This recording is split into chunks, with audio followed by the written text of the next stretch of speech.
समाज के लोगों आज बड़े दुख के साथ जिस घटना में हम लोग यहाँ आज पीड़ित परिवार से मिलने के लिए आए हैं और ये इतना बड़ा जघन्य अपराध हुआ है, शायद जिसकी जितनी निंदा की जाए उतनी कम है। और जिस प्रकार से इस घटना को 3 दिन हो गए, इस घटना को 3 दिन हो चुके हैं और जिस प्रकार से ये अपराध हुआ है, मुझे कहते हुए हिचकिचाहट हो रही है कि किस प्रकार से उस बेटी के साथ में अत्याचार करके उसको मारा गया। लेकिन आज 3 दिन हो गए हैं, लेकिन सभी अपराधी अब तक भी पुलिस की गिरफ्त में नहीं है। और उसके बाद में सत्ता संरक्षण में इतना बड़ा अपराध किया जा रहा है कि जो दोषी हैं वो महापंचायत कर देते हैं और प्रशासन मूक दर्शक बनकर देखता रहता है। यहां प्रशासन के जिम्मेदार अधिकारी उपस्थित हैं और साहब, हम संविधान को मानते हैं और डरते हम किसी के बाप से नहीं है। इसलिए जिस प्रकार से ये आपके सामने दोषियों ने महापंचायत की है, ये एक बेटी का अपमान नहीं है, ये पूरे संविधान का अपमान हुआ है। और जो गांव के प्रधान है, वो गांव के प्रधान दोषी को बचाने के लिए वो इधर उधर की बात कर रहे हैं। हम प्रशासन से आए तो मैं अपने परिवार से मिलने के लिए आया था। प्रदेश के प्रभारी जी बैठे उपस्थित, प्रदेश के अध्यक्ष हैं, सही प्रदेश की टीम है।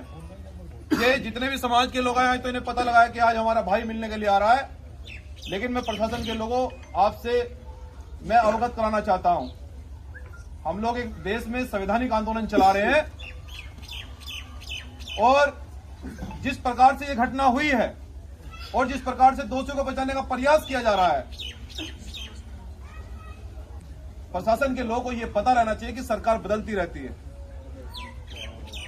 क्या सरकार में हम लोग नहीं आएंगे? क्या ये लोग, हमारे जो नेता हैं, ये सरकार में नहीं आएंगे?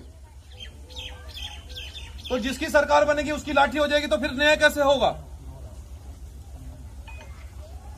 प्रशासन के लोगों, आपको अब तक अपराधियों को गिरफ्तार कर लेना चाहिए था।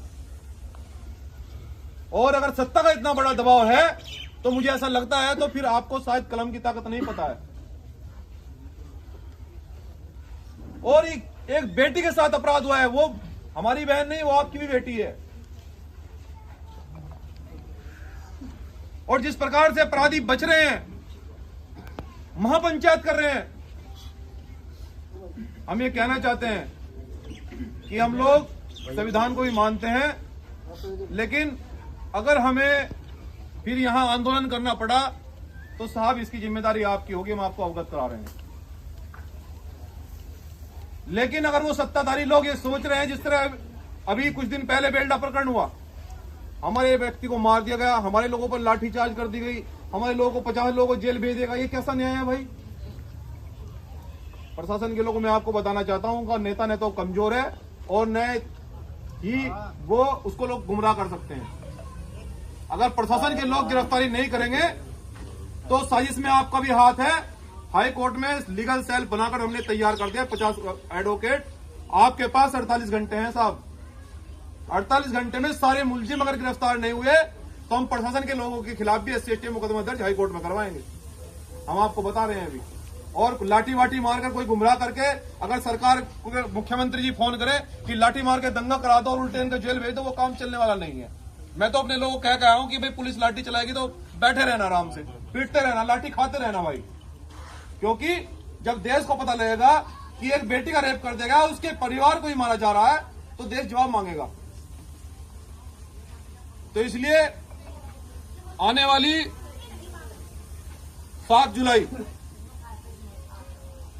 7 जुलाई को अगर 48 घंटे में अगर सभी दोषियों की गिरफ्तारी नहीं होती है तो साहब 7 जुलाई को महापंचायत किसी गांव में होगी वो पूरी तैयारी के साथ में उत्तराखंड और यूपी के लोग पहुंचेंगे।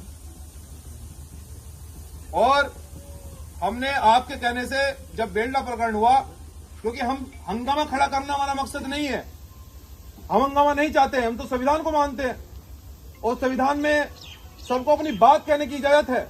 हम अपनी बात कहना चाहते हैं। बेलडे प्रकरण में भी हम अपनी बात को कहना चाहते थे, लेकिन आपने हमें आश्वासन दिया कि महापंचायत रोक दो, हम न्याय करेंगे। हमने आपको मौका दिया, लेकिन साहब ये जघन्य अपराध, इतना बड़ा अपराध हुआ है, ये बेटी के सम्मान का मामला है। और ये जितने लोग खड़े हैं, न तो ये लाठी से डरते हैं साहब, ना गोली से डरते हैं, ये आप सुन लेना। अगर हमें न्याय नहीं मिलेगा, फिर महापंचायत होगी, आप हमें जेल भेज दीजिए, हमें भी आप पीड़ित परिवार के एक सदस्य को जेल भेज दीजिए, हमें कोई फर्क नहीं पड़ता। लेकिन जब तक न्याय नहीं होगा, जब तक हम लोग आराम से नहीं बैठेंगे। आप कप्तान साहब से अवगत कराओ कि साहब बिना दोषियों को जेल भेजे मामला शांत होने वाला नहीं है। जब तक दोषी जेल नहीं जाएंगे, जब तक इस प्रकरण को शांत होने का कोई मतलब नहीं है। और ये मामला फास्ट ट्रैक में चलना चाहिए। इसका डिसीजन 1 महीने के अंदर आना चाहिए, एक महीने नहीं 2 महीने में आना चाहिए, ज्यादा से ज्यादा 2 महीने में, जिससे कि पता लगे कि न्यायपालिका मजबूत है। आज भी न्यायपालिका, आज भी कानून है। मैं प्रशासनिक अधिकारियों से कहना चाहता हूं कि हम संविधान को मानने वाले लोग हैं कि ये जो हमारी बहनें बैठी थी, हमारी बहन बैठी इंस्पेक्टर, जब आप अपने परिवार में जाओगे तो अगर दोषियों को सजा दिलवा पाओगे या एक निर्दोष को न्याय दिलवा पाओगे, तो आप शायद अपने परिवार में भी कहोगे कि आज एक बेटी का बलात्कार हुआ था, हमने ऐसा उसका इलाज किया, तो शायद परिवार आप पर गर्व करेगा। लेकिन अगर आप दोषियों को बचाओगे तो कल, आज नहीं तो कल परिवार को पता लगेगा कि आप तो यहाँ अधिकारी थे, आगे एक बेटी को न्याय नहीं दिलवा पाए। क्योंकि मैं इस बात को आपको इसलिए बता रहा हूँ, बहुत स्वाभिमानी लोग हैं हम, और ऐसा नहीं है सब एडवोकेट वकील पढ़े लिखे लोग बैठे हैं। मैं तो आपको कहना चाहता हूं कि आप अपनी कलीम का ताकत का उपयोग कीजिए, हम साथ हैं आपके। कौन आपको अधिकारी, कौन नेता आपको सस्पेंड कर देगा? क्या करेगा? आपका ट्रांसफर करेगा ना। हम साथ खड़े हैं आपके, पुलिस के साथ खड़े हैं हम। आप न्याय कीजिए, उनको घर से निकालिए, और अगर आपसे नहीं निकल रहे आप हमें मोहलत दीजिए, हम निकालेंगे फिर। तो प्रशासन के लोगों, ये अपराध इतना बड़ा अपराध हुआ है, इसमें कोई गुंजाइश नहीं है। और जो लोग दलित पिछड़ों का दम भरकर जिन्होंने सरकार बनाई है, मैं आप समाज के लोगों से भी कहना चाहता हूं कि जो यहां अभी 2 महीने पहले लोकसभा में चिल्ला रहे थे कि ये तो दलित हमारे लोग हैं, ये तो पिछड़े हमारे लोग हैं, अल्पसंख्यक समाज के लोग हमारे हैं, अब भी किसी नेता का, किसी मुख्यमंत्री का, किसी सरकार के नेता का कोई स्टेटमेंट नहीं आया, जबकि ये उत्तराखंड के प्रदेश के अंदर वर्तमान में सबसे बड़ी घटना है। किसी भाजपा के नेता का कोई बयान अब तक नहीं आया। अब आप ये जान लो कि वो हमें किस हाल में, वो हमारी कितनी कीमत समझते हैं, वो हमें किस लायक समझते हैं, ये आप जान सकते हैं। इसलिए सम्मानित प्रशासन के लोगों, आप दोषियों को बचाने का प्रयास न करें। हम बिल्कुल भी चुप रहने वाले नहीं हैं। हमारे हाई कोर्ट में 50 हमने लीगल सेल बना दिया है। आपके पास 48 घंटे का, 48 घंटे में वो गिरफ्तार हो जाते हैं तो ठीक है, वरना फिर हम परसों रिट दायर करेंगे और सबके खिलाफ मुकदमा दर्ज हम कराएंगे। ऐसा नहीं चलेगा बिल्कुल भी। एक बेटी का बलात्कार हो गया, उसको मार दिया गया, और आप लोग हाथ पे हाथ करके बैठे, भाई कैसे चलेगा? और अगर आपके बस की बात नहीं है, अगर आपको कोई लग रहा है कि वो अपराधी किस्म के लोग हैं, आपको नुकसान पहुंचा सकते हैं, आप हमें बताइए, हम देखते हैं कौन गुंडा बवाली है। क्योंकि हम लोग संविधान को भी मानते हैं, लेकिन क्रांति से पीछे नहीं हटते हम। तो मैं उम्मीद करता हूं आपसे, प्रशासन के लोगों से, कि 48 घंटे में शायद हमें कुछ न्याय मिलेगा, कुछ आज जगेगी। ये जो लोग खड़े हैं, ये परिवार के लोग खड़े हैं मेरे, इन्हें लगेगा कि हाँ हमारा नेता आया था और वो कुछ बात कह गया और न्याय हुआ है। लेकिन अगर मैं आऊंगा प्रशासन के लोगों, अब की बार मैं अकेला नहीं आऊंगा, अब की बार तो मैं अकेला आऊं। ये सब लोग परिवार के लोग, यहाँ बाहर का कोई नहीं, ये सब गाँव के लोग हैं। अब की बार अकेले नहीं आएंगे, अब की बार कम से कम 1 लाख लोग साथ लेके आऊंगा। तो आपको ये तय करना है कि यहाँ व्यवस्था को चलाना है या बंद करना है। तो 7 जुलाई को अगर 48 घंटे में न्याय नहीं होता है बहुजन समाज के लोगों, फिर 7 जुलाई की तैयारी करो महापंचायत। सब लोग तैयार हैं? देखो, बेलडा प्रकरण में तो हमें गुमराह कर दिया था, लेकिन इस बार गुमराह नहीं होने वाले हम लोग। अब की बार गुमराह नहीं होने वाले। प्रशासन, हम तो कह रहे हैं, प्रशासन के लोग बैठे हैं, हमारे जिम्मेदार अधिकारी बैठे हैं। अगर आप जेल भेजना चाहते हैं तो मैं सबसे पहले मेरा हाथ पकड़िए, हथकड़ी पहनाइए, स्वागत है आपका। नहीं, सभी तैयार है भाई, सब लोग तैयार हैं। में गुमराह किया गया हमको। आप लोग जेल भेजना चाहते हैं पीड़ित परिवार के नेता को या उनके परिवार के लोगों को? मैं परिवार का सदस्य हूं, आप जेल भेज दिए, मैं कोई समस्या नहीं है, लेकिन साहब न्याय चाहिए। मैं हमारी उम्मीद, हमारी मांग, हमारी डिमांड, हमारी आवाज केवल एक ही है कि न्याय हो। न्याय नहीं होगा तो फिर हम रोड पर निकलेंगे, फिर व्यवस्था आप संभालना। अब मैं पूछना चाहता हूं, अब हमारे जो कोतवाल महोदय हैं वो भी इस घटना में स्पष्टीकरण देंगे कि आखिर अब तक कार्रवाई कहां तक पहुंची है, जिससे कि हमारे परिवार के लोगों को लगे कि भाई आश्वासन मिले कि भाई कहां तक कार्रवाई पहुंची है, कुछ पकड़ा गया, दगड़ा हुई है या किसी को गिरफ्तार किया है या नहीं किया है। तो मैं चाहता हूं कि कोतवाल महोदय भी अपनी बात को रखें।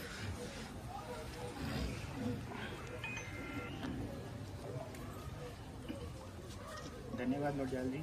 यहाँ पे नोटियाल जी और यहाँ पे उपस्थित सभी ग्रामवासी, ये जो घटना हुई है, ये घटना के जिस दिन से ये घटना हुई 24 तारीख की सुबह 5 बजे हम लोगों को सूचना मिली और उसी समय से पुलिस ने अपना जो कार्रवाई थी उसको स्टार्ट किया।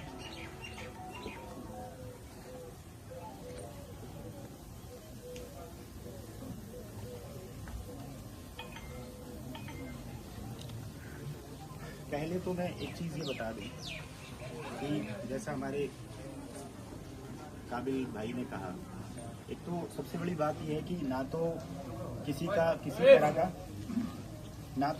का किसी का कोई दबाव है और ना ही हम यहाँ पे जो भी एडमिनिस्ट्रेटिव अभी इस समय है, ना ही किसी के दबाव में आके काम करने वाले हैं।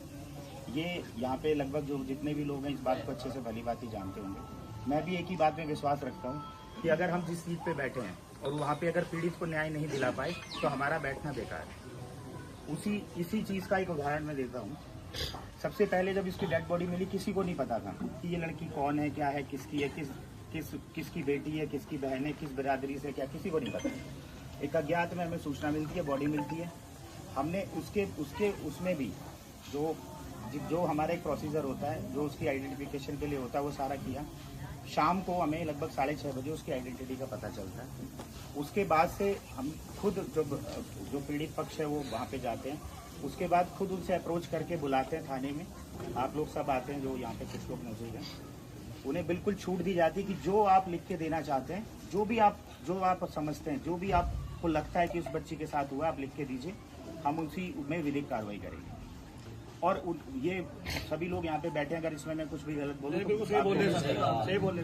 आप लोग वहाँ पे आए, आपने जो तहरीर दी, आपको पता होगा, बिना कोई एक भी इफन बट किए जो आपने तहरीर दी उन संगीन धाराओं में, मुझे लगता है अगर यहाँ पे जैसे बताया आपने कि यहाँ पे काफी लोग ऐसे हैं जो अधिवक्ता हैं, या आजकल तो सभी लोग, अब गूगल का जमाना है, सारे लोग देखते हैं कि आप उन सेक्शंस को देखिए, कितनी ग्रीवियस सेक्शंस हैं, उसमें अपराधी बच नहीं सकता।